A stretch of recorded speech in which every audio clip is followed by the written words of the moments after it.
Hey everyone, welcome back to our channel. Today I'm going to show you how you can turn on and turn off Safe Search in your Google Chrome in a very simple way.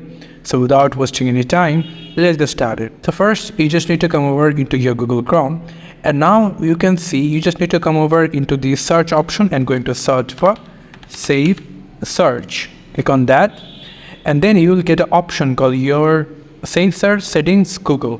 Just click on that. And here you can get three options called filter, blur and off.